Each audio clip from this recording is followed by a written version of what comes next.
This week on Vegan Freak Radio, we talk about the I want to eat it, but I don't want to see it meat eaters. And we talk about your voicemails and emails, all on Podcast 64 for March 22nd.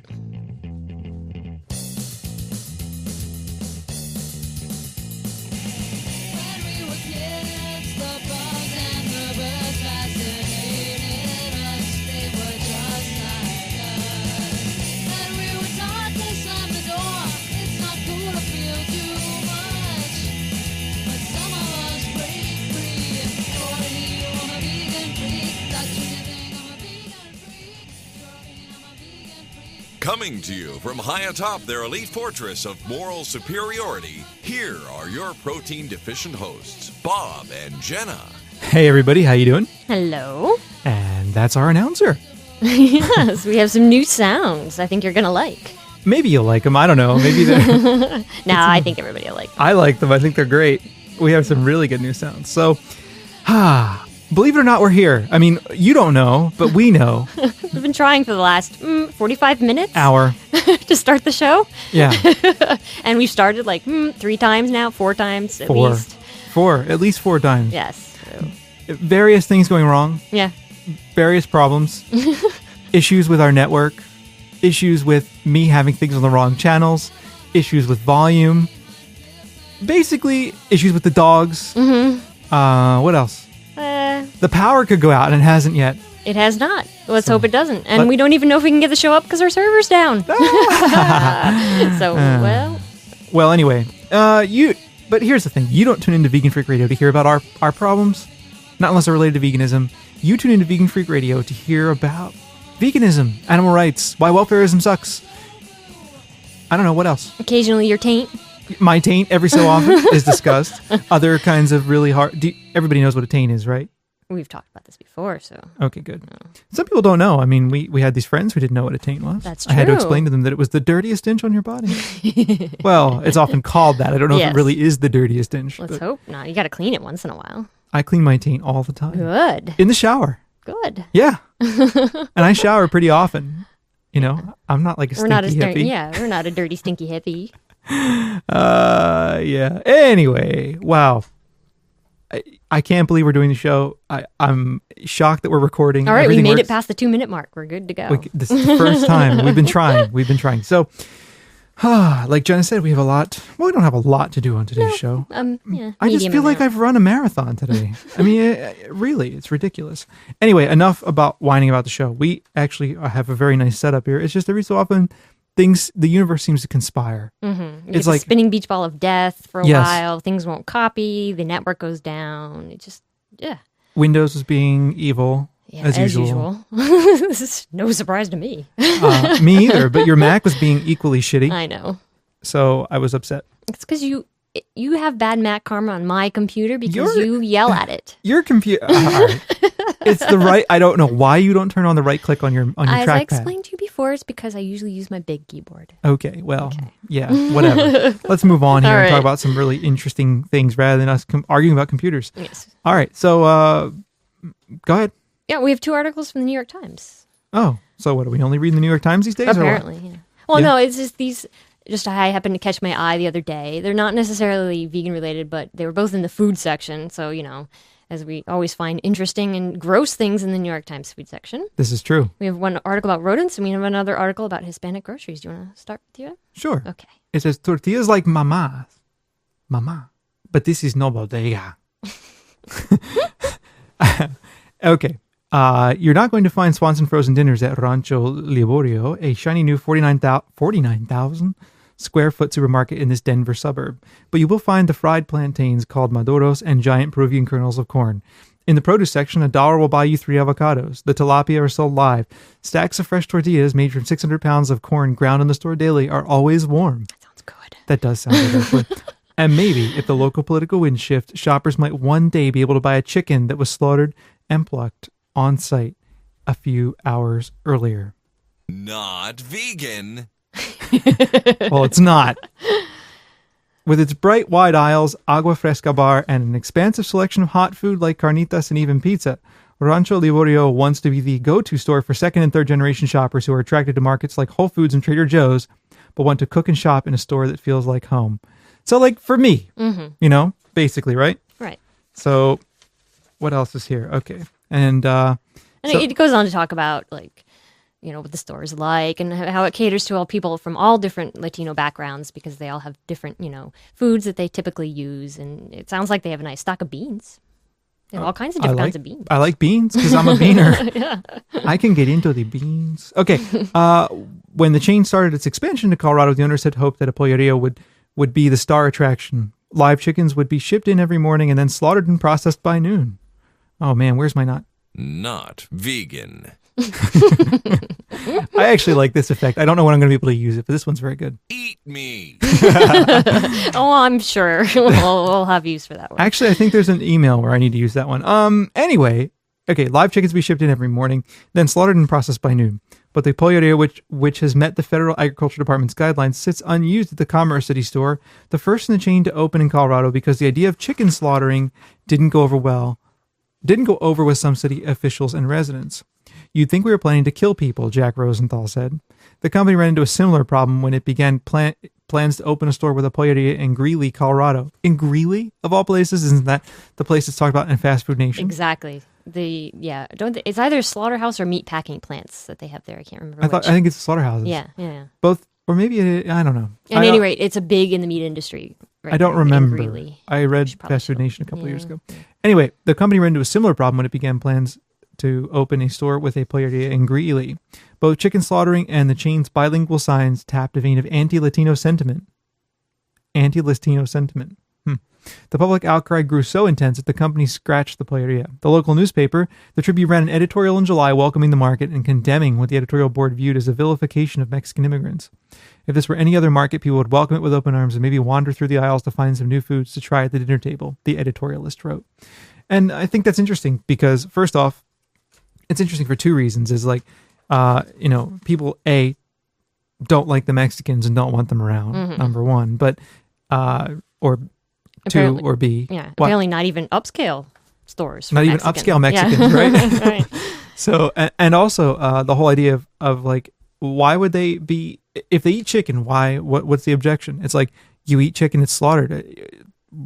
What? Right. If it's all wrapped up and nicely packaged in the grocery store, they have no problems with it. But if it's killed there, oh, well, then no. That's just disgusting. It's just for those damn Mexicans.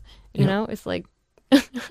Well, I don't know. Whole Foods is full of this. Happy meat. And Whole Foods is full of happy meat. And I don't know how happy the meat would be at a place like this. Well, see, the welfareists would say, well, but maybe they're killed nicer. They're not, all shuttled through the slaughterhouse. They're just quick, boom. Could be. Could be. But, I just find it kind of funny. And the whole line is like, it's not like we're killing people. I know. It's like, not like we're killing. To us, yeah, it's just as bad. It is a problematic moral stance. Yeah. Happy meat. Anyway, I don't know. I don't know what to say about that. There's so many problems. It's like, yeah, we don't like it because it belongs to the Mexicans, number one. But number two, it's like the Mexicans want to kill all these fucked up, kill chickens in fucked up ways. And that's not cool either. Right. And we certainly don't want to see it or know about it. Know that it's happening right there. Well, that's the thing. I've talked to some people before in the past and they've been like, why are you a vegan? And I start to say, well, and they go, no, wait, don't tell me. I don't want to know. I'd rather not know. So they know that fucked up shit goes on in order to get the food to their dinner table. They don't want to think about it. They don't want to think about it. So, yes. And you know what else? Before we get the emails from all the cultural relative postmodernists out there, before we get all the, well, it's their culture, it's okay. First off, if you write to me saying that, here's what I'm going to say to you. Eat me. Because I hear this pretty often, being involved in kind of left liberal circles. I often hear this notion that, well, it's their culture. Like, for example, if there's a tribe somewhere that wants to kill something, right? We can always justify it because it's their culture and it's imperialist for us to say that they shouldn't be consuming that stuff. You know what I mean? Mm-hmm. Wine, right? What if some, I don't know, group had as part of their culture a ritual that involved the killing of infants every so often? It's like, if you're not Peter Singer, it's probably, let's pretend you're not Peter Singer and you have no trouble with, you have trouble with killing infants. What if there were a group that had an annual ritual that involved the slaughter of infants I know a certain number, 5 or 6, in the spring as a way of kind of pacifying the earth god. And I don't know, infant blood is what the earth god needs, right? Mm-hmm. Would we be able to justify that through the lens of cultural relativism? Of course not. Well, we wouldn't be able to. No. Actually, I've heard students try to justify to me female genital mutilation by saying it's cultural relativism. Forced, not voluntary, right? Forced at like age 10. Forcing women at age 10 to have their clitoris removed. I've heard students argue to me, it's cultural relativism and it's not your place to judge that. Bull fucking shit. You know what I mean? Like, maybe it isn't my place to judge it. You know what? No. There are ultimate principles at stake here, mm-hmm. and they're worth talking about and worth considering. So before I get all the nasty email about how it's okay for the Mexicans to kill the chickens, no, it's not. Okay? I don't care if it's their culture. It's not okay. Do I think that we should be using that as a way of vilifying Mexicans? No, because the American diet or Americans consuming chicken is every bit as barbarous. Mm-hmm. So I don't think we should be setting Mexicans up as kind of enemies because of that, or as quote unquote bad people because of that. But I do think that it's important that we recognize that, cultural relativism here, I don't think is something we can really fall back on. No. It goes along with it's tradition argument, so which we all know does not fly around here. That's right. Just because it's tradition does not mean it's good, and does not mean that you have to uphold it. And in the end, it's not vegan. Of course. So anyway, I feel a little better now. Good. You ranted a little bit. I did. I hope I made sense. Sometimes I wonder, when I'm having my moments of insanity, if I make any sense. It's hard for me to do that and sit down too. 'Cause when I'm in class, I get up, I rant, I move across the room. I probably lose pounds lecturing in class because I move around the room. And when I lecture in big auditoriums, I run up and down the aisles. Nice. Yeah. Keeps the students awake. Well, that's the whole point. Yeah. Anyway, moving on. Okay. This other article, it's called In Venezuela, Rodents Can Be a Delicacy. And this is also from the New York Times. The first time I looked at this article, it was in the science section for some reason. And then it ended up in the dining section. So anyway, okay. In the dining section? Dining. Yeah. As the dusk fell on the tropical wetland crawling with iguanas and small crocodilian caimans, Jose Ismael Jimenez pointed his harpoon at a rodent about the size of a Labrador retriever. Oh boy. That's big. With aim that comes from years of practice, he landed his spear on the back of its head. But this hunt was not about ridding the country's southern plains of varmints. It's about what's for dinner. The hunter's only goal was the meat of the capybara. I don't know. I think that's Brazilian, so I'm not exactly sure. Capybara. Capybara is what's for dinner. Reputed to be the world's largest rodent. Unlike other South American countries, including Argentina and Brazil, where capybaras are raised mainly for their hides, here the rodent's meat is a sought-after delicacy, fetching prices almost double for those for beef. This job is harder than cattle, Mr. Jimenez said while on a nighttime hunt on Hato Santa Luisa, a ranch spread over more than 40,000 acres on Venezuela's plains, but it's just as rewarding. Mr. Jimenez, a wiry llanero, as the plainsman cowboys of this part of Venezuela are known, and 7 other hunters armed with .22 caliber rifles and steel pipes killed 18 capybaras during their foray. The annual hunt comes before Easter, when capybara has a status in Venezuela similar to that of turkey during Thanksgiving. While the Roman Catholic Church generally forbids eating meat during certain days of Lent, many Venezuelans insist that the capybara is more akin to fish than to meat. That may have something to do with how salted capybara tastes, resembling a mixture of sardines and pork. Legend has it that eating capybara, known here as chiguire, got a boost in the 18th century when the local clergy asked the Vatican to give capybara the status of fish. Which we talked about last week, apparently is not meat. Scientists' assertion that capybara is neither fish nor fowl has not dented its popularity in Venezuela. In fact, the meat is so coveted throughout the year that poachers nearly wiped out the country's capybara population until the authorities limited hunting of the wild rodent to controlled amounts on private land. And then they go on to say, well, that Hugo Chavez is an aficionado, of course. Eating rodents is not unheard of elsewhere. In Louisiana, the nutria, which resembles a small capybara, but with a tail, finds its way onto dinner plates. Or witness the relish with which diners in Ecuador and Peru savor cuy, or guinea pig. In Caracas, chefs have tried elevating capybara to haute cuisine. Haute cuisine. It's French. It's French. I don't do French. I don't do French either. Okay. Never mind that capybaras have some unusual habits, like eating their own feces. And yes, some chefs acknowledge the method used to kill capybaras, normally involving a sharp clubbing of the rodent's head, put off some diners. We're not asking for the capybaras to be put to death while listening to Vivaldi, but something could be done to make the practice less brutal, said said Victor Moreno, the head chef at the Center for Gastronomic Studies, a Caracas cooking school. Capybara is an exquisite meat that deserves prominent stature in our culinary tradition. And then they talk about how they granted hunting licenses. They have these private ranch where people go and kill whole shitloads of them. The preferred method for hunting them is with a small rifle. Sometimes that does not work when capybaras, semi-aquatic by nature, escape into murky ponds or creeks. Hence the steel pipes used to club them, or the harpoon, which requires better aim from a distance. The hunt also poses risks for the hunters. Piranhas and small caiman swim in the same waters as the desired rodent. And adult capybaras, while docile and young, are known to bite when threatened. So yeah.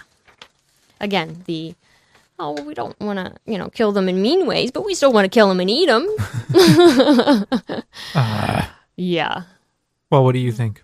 Do you have any ruminations to share?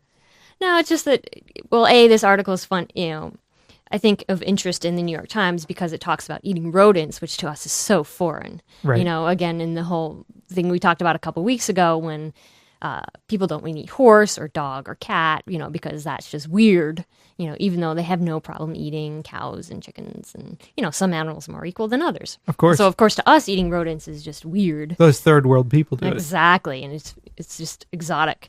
But it's their culture. Exactly. And then the whole part about we don't want to be put to death while listening to Vivaldi, but you shouldn't pop them over the head with a steel pipe. Happy meat. What does it matter? You're killing them and eating them. I agree. It's like either way, it's bad for the capybaras. That's bad. it. The problem is killing them. I mean, that's the issue. Yeah. Right? Yeah.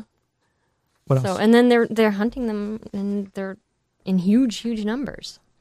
So, and they're cute too. It doesn't matter whether they're cute or not, but they just don't be a cuddly and terrier. not being a cuddly terrier, but they just happen to be really cute. It just helps if they're cute. No, it does not. Okay. Because I think that cows are cute. Most people don't like a lot of people think cows are ugly. Really? Pigs are ugly. Yeah, there's some cow haters out there. They're hating on the cows? Yeah. Weird. So, but anyway. So yeah, so those are two interesting articles that happen to be out on the same day about people that they want to eat it, but they don't want to see it. That kind of thing. Gotcha. So, there we go. It's a common issue, I think. It is. I think if slaughterhouses had, windows, people might be more hesitant to consume what comes out of them. Exactly, just like with the polleria. They don't want to see it. They don't want to see it. Not at all. Yeah. I don't know. I guess we're too used to receiving our meat in these little styrofoam trays and not thinking about where it comes from and not wanting to know. Exactly. Don't want to know. Well, I was doing some research actually for the book I'm working on, and one of the things I came across were the guidelines from United Egg Producers that talk about what you have to do to get their humane care certified label, and one of the things they talked about was, quote unquote, disposing of spent birds, as they call them, spent, like, I don't know, what a ridiculous term, but they had these ways of getting rid of spent birds, killing spent birds. And they have terms like cervical dislocation. Do you know what that is? Breaking their neck. Exactly. Yeah. It's breaking their neck. And then they have modified atmosphere killing, MAK carts. Gassing them. And then they have electrocution followed by maceration. Yeah. And that's electrocuting them and grinding them up alive, which is like, what the fuck, But it has an interesting part in the whole thing where it says, it is really important that you not do these things where the public can see it. You want to avoid the shock, from the public seeing it. I thought that was an interesting thing to put in their guidelines. It's like, do this out of the view of the public. We wouldn't want them to see, what goes into your eggs. No, they don't even let journalists in. I mean, even meat-eating journalists, they don't let in to talk about these things. They don't let anybody into the slaughterhouse. It's difficult. Yep. Very difficult.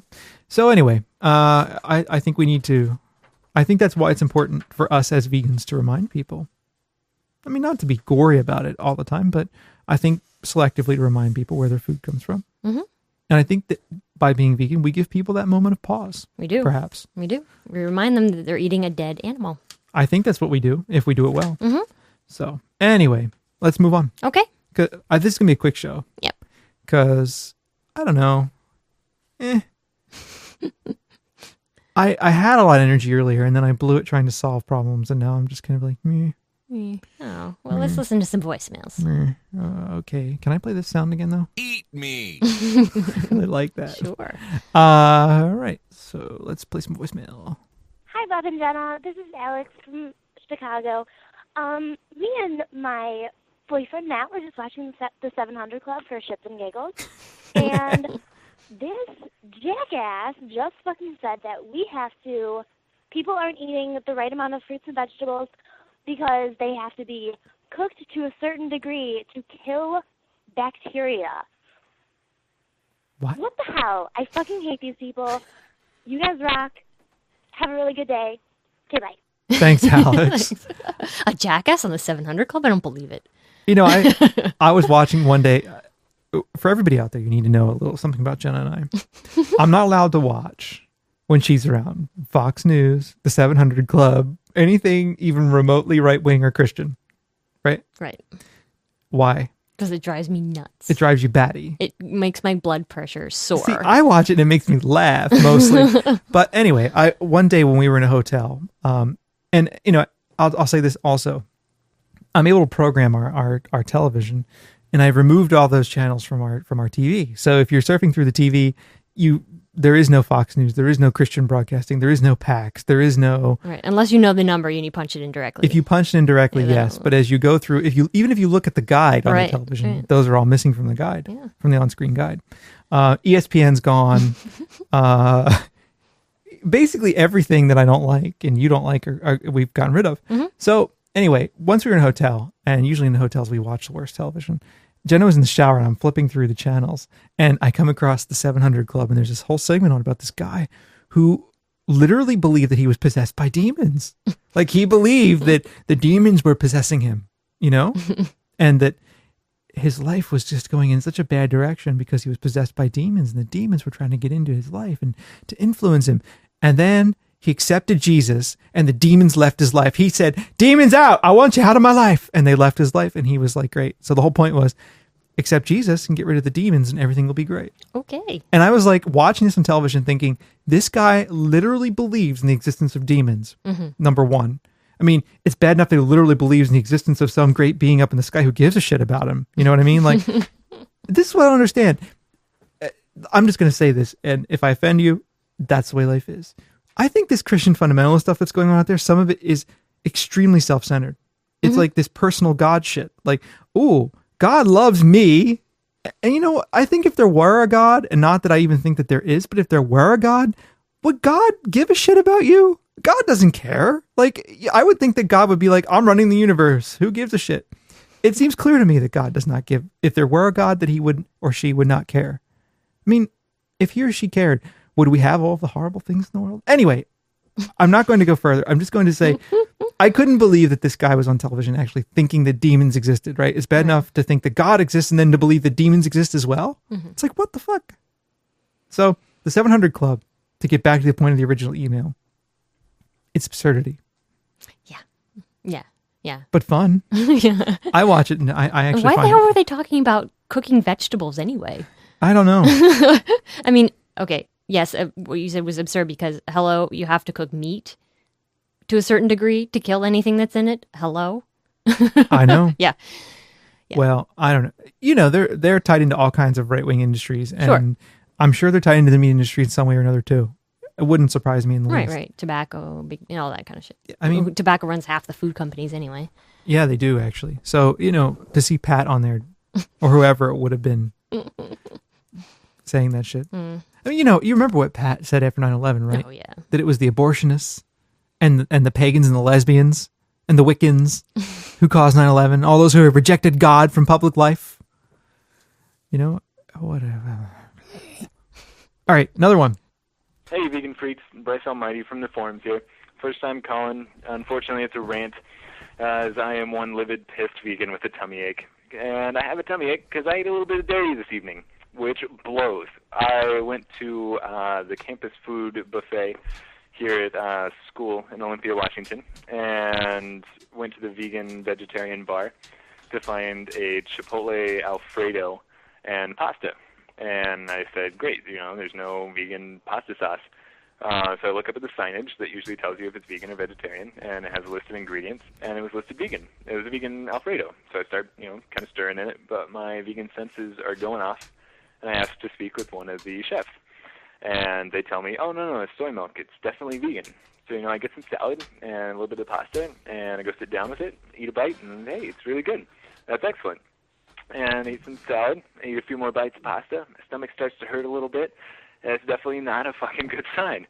And Angry Duck, my friend and coworker, came to save the day and tells, oh, shit, that's not vegan. And I figured this. My stomach sank, and my colon started to hurt a little bit. He had spoken with the chef as well, and they told him, no, it's cow's cream. And so I went and spoke with the chef again and told him, I was told this was vegan, and it's not. And this is completely fucking unacceptable. Not a food item for me. This is not meant for my system. It is kicking my system's ass as we speak. And this is for baby cows and not humans. Is unacceptable. And I'll be sending his boss angry little note as well.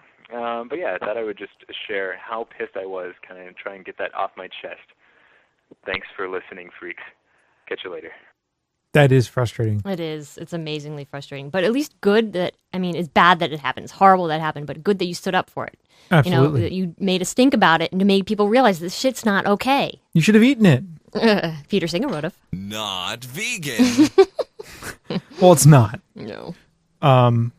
No, I agree. They tried to pull the same thing with me once at the cafeteria at our school. Mm-hmm. Exact same thing. It wasn't Chipotle Alfredo, but it was Alfredo. It was in the vegetarian vegan section. I asked them, is this vegan? They looked at me and said, it's vegan. And I was with my friend Dan, and Dan looked at me and shook his head. No. And I looked at it. It was disgusting. There was little pools of grease on it, and it smelled like dairy. So I didn't even touch it because I knew it wasn't. But it's frustrating. But it's good that you went and stood up for yourself. Mm-hmm. Because people need to know that it's a question of fucking being fed things that we don't eat, that things that are not food for us. Exactly. And I like how you put that. It's not food for me. Right? You should have what I would do from now on if that happens is go scare the hell out of them and go, I can't believe you told me there was dairy in this. I am allergic. I'm going to be so sick. And then that would really scare them. True. But I have no problem with lying. Yeah, but then people should also know that there are other reasons that people don't want to eat dairy besides the fact that they're allergic. So. But that would have scared them even more. From a food service perspective, that would have done it. Yeah. Would it not? Yeah. I think so. Like, I cannot eat dairy. Yeah. Even you apparently did nasty things to your stomach anyway, so. Well, I hope you're feeling better. And it's always frustrating to be fed. Yeah. What's wrong? Nothing. It's always frustrating to be fed that kind of stuff. Cool. What's wrong? I thought you were going to say something. Oh, no. You had a funny look on your face. I thought you were going to say something. No, I'm done. All right. Sorry. I apologize to all our listeners out there. Next one. Hey, Bob and Jenna. This is Tom, and I'm just listening to your podcast for March 14th and listening to some of the responses people have to veganism, one being that there's no joy in it.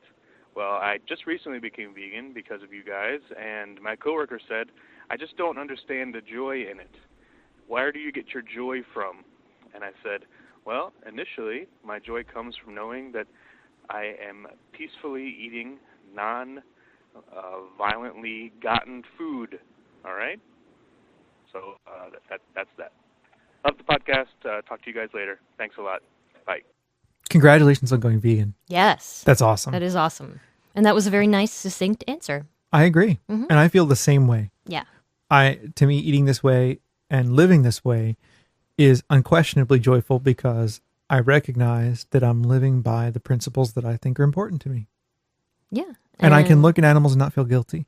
Exactly. And to many that puts us on the, fortress of elite, whatever it is that we said at the beginning, elite fortress of moral superiority. Would you like to hear it again? Okay. Sure. Okay, you ready? Here, this is the intro again. We're going to play it again. But...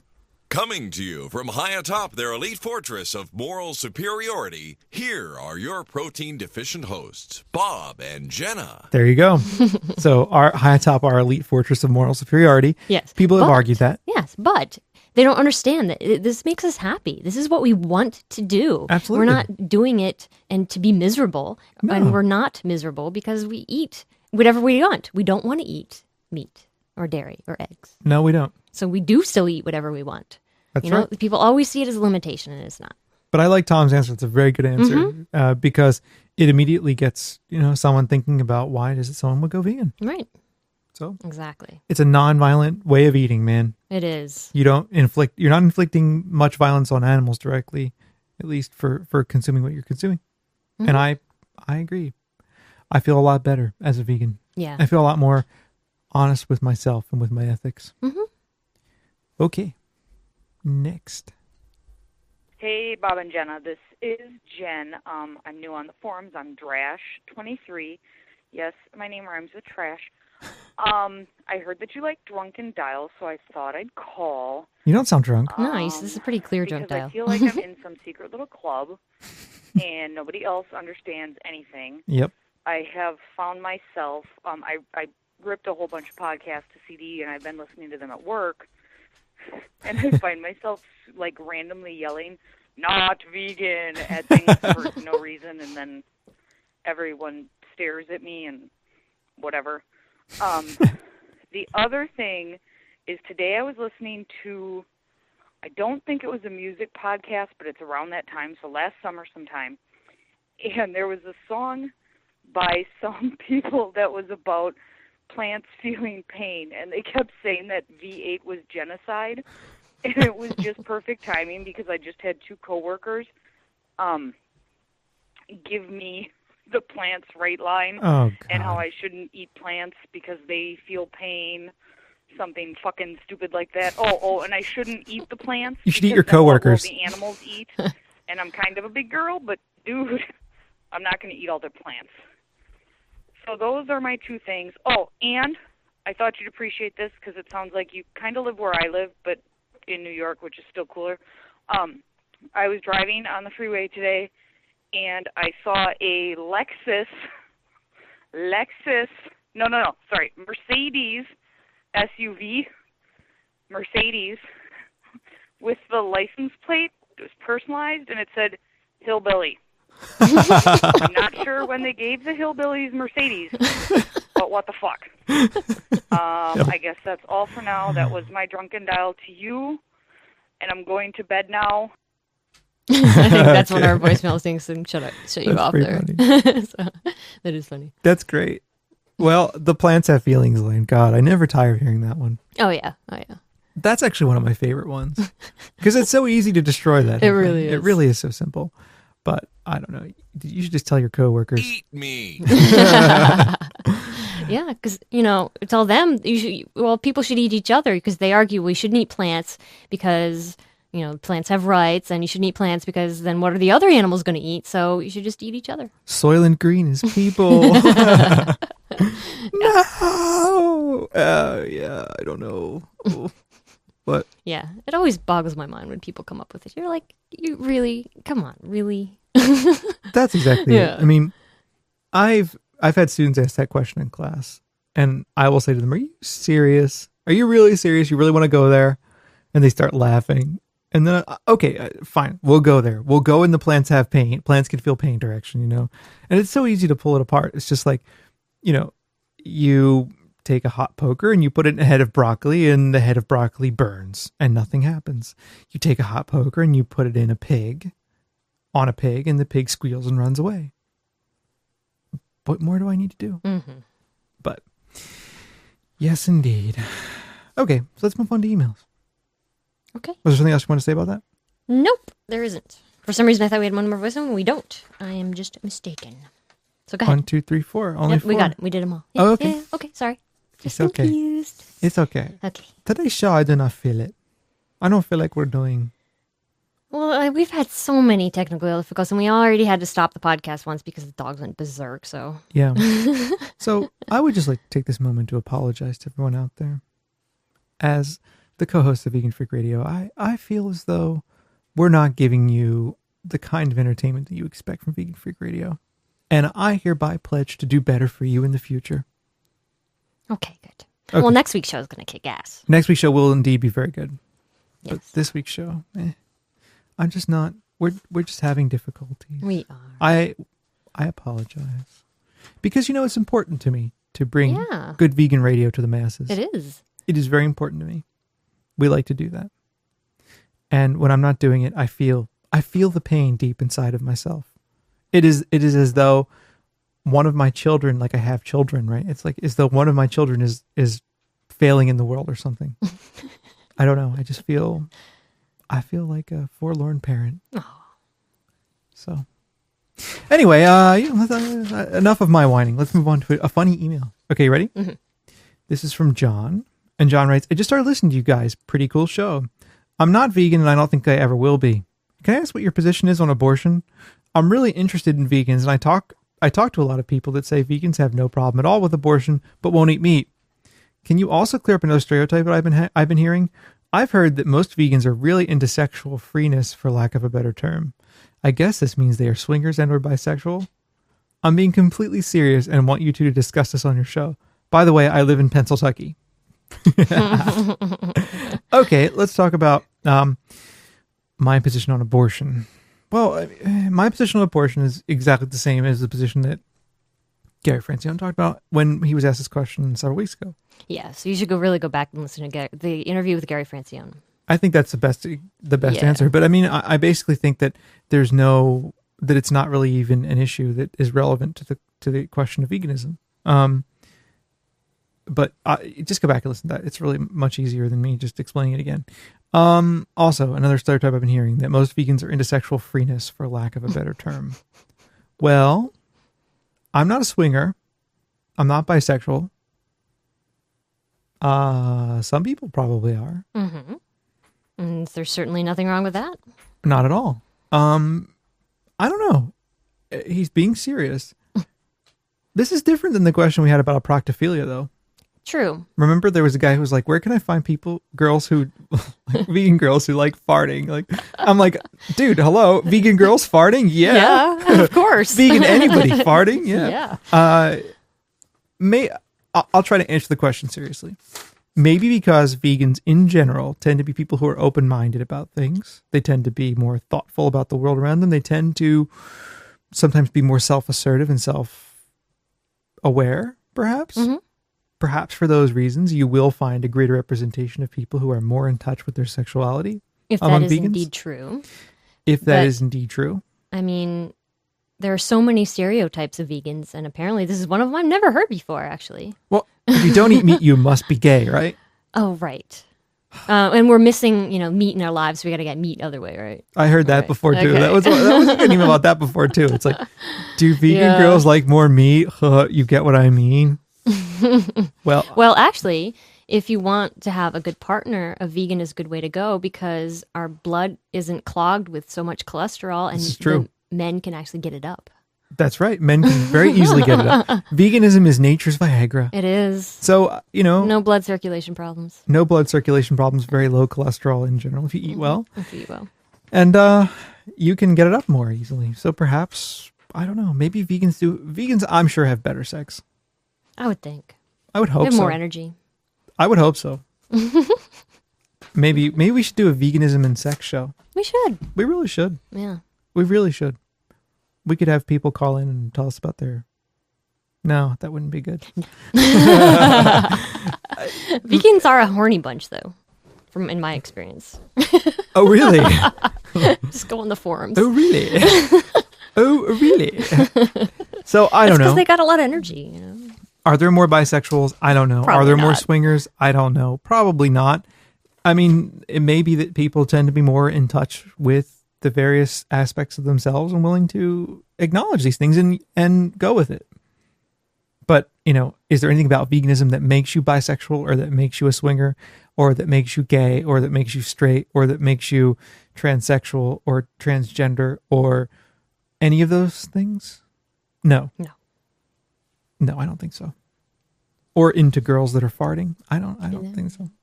Although it is a good bonus, I guess. The girls that fart, you mean? If you're vegan and you're into proctophilia. Oh, a proctophilia? Yeah. Yeah. Yeah. It's, vegans fart a lot. Not me, I never fart. No, never.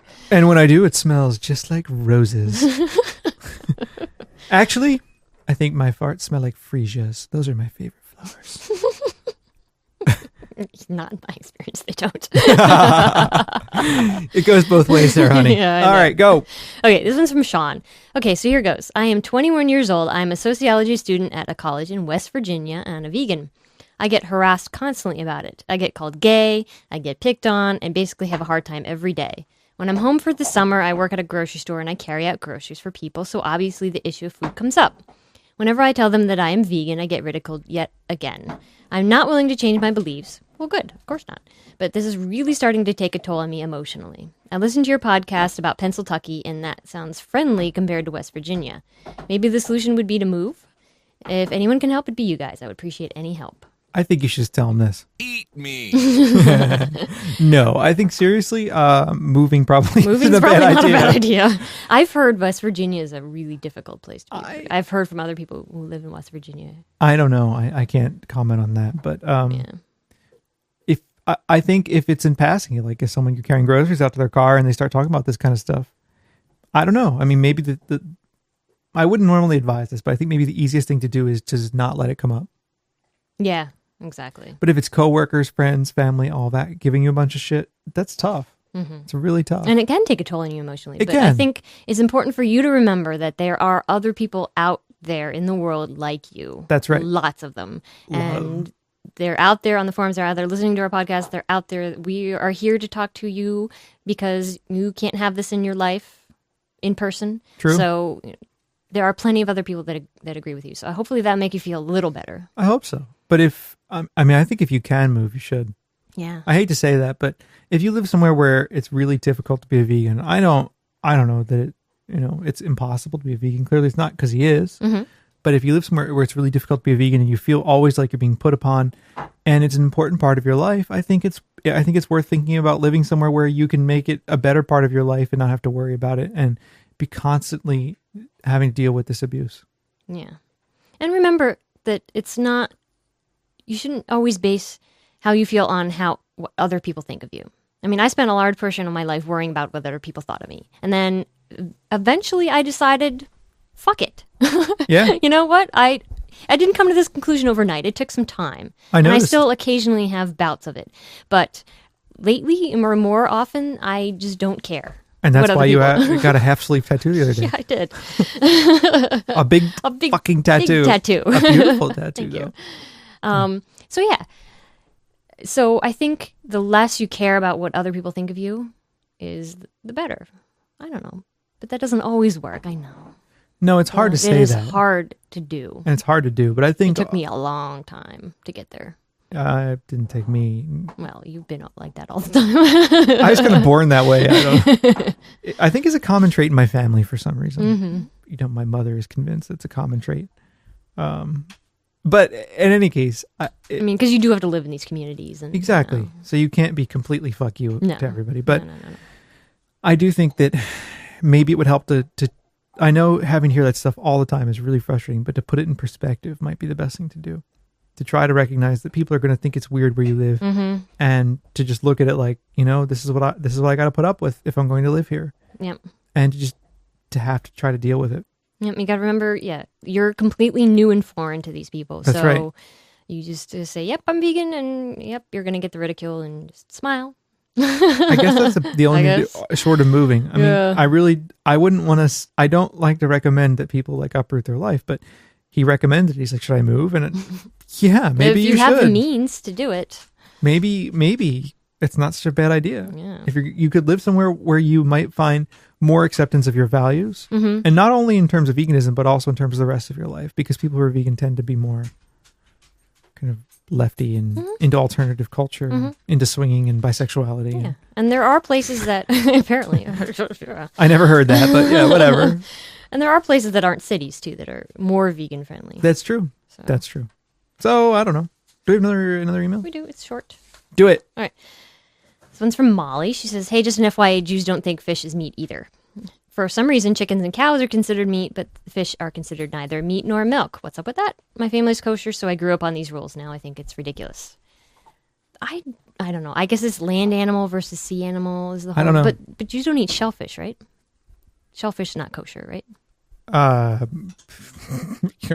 I believe not.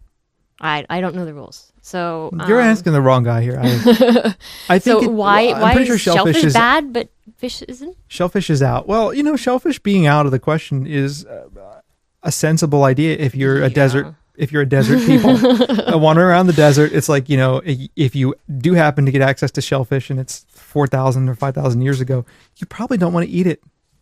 Speaking of that, what is Emmy eating? No, I'm trying to prevent her from eating something. Oh, anyway, I don't know. All these religions have their crazy little ways of dividing the world up. Yeah, justifying things that they want to do. It's like, again, I actually, the way it reminds me a lot of vegetarianism in a way. Like the whole fish aren't meat. It's like, it's the way vegetarians almost operate. Mm-hmm. They operate in this ancient context of, milk doesn't kill cows, but it does. Mm-hmm. Eggs don't kill birds, but they do. You know what I mean? Like animals are killed routinely in the production of these products. And so it has, to me, that kind of feel to it. Vegetarianism does. I'm sure I'll get the nasty emails about it. And just to play it one more time, I'll write back and say, "Eat me." So anyway, but if you were to eat me, that would be not vegan. Not at all. Because that wouldn't be good. And you would probably end up with, you might end up with a brain disease anyway. True. Isn't there a Creutzfeldt-Jakob, whatever it is? Yep. There's a human version of that. Human version of mad cow. Yeah. From eating other people. That's right. That's what you get it from. Yes. You can. And that's how mad cows got it, from eating other cows. That's right. And that's how the deer get it in the wild. That's Not from right. eating other deer, but from. I don't know how the deer get it. Anyway. It doesn't. No, I think the deer get it from. I don't know. It's wasting disease. I don't know. Chronic wasting I'm talking disease. out my ass, so. Yes. Well, I don't know. I think it's time to end this sad and pathetic little show. Let's do it. So let's put an end to this thing. All right.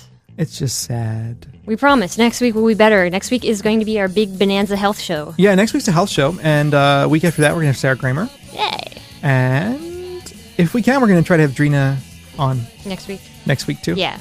I was meant to write her back. I meant to write her back to get her on the show, but we were out of town for a couple days, and everything since then has just been spiraling out of. It's just been entropy in our life.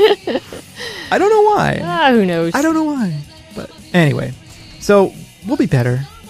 We always try to be better for you. We do. We actually do. Yes. And when our server is working, you can go to veganfreakradio.com. Indeed. And you can send us email at show@veganfreakradio.com and 267-299 oh my god, 267-295-1944 is still our voicemail line. That's right. Oh, hey. I actually did not do that on purpose. Let's just end the show. I'm going to go just put my head down and make little wailing, crying noises. Okay. Okay. We'll see you next week. All right, bye. Bye.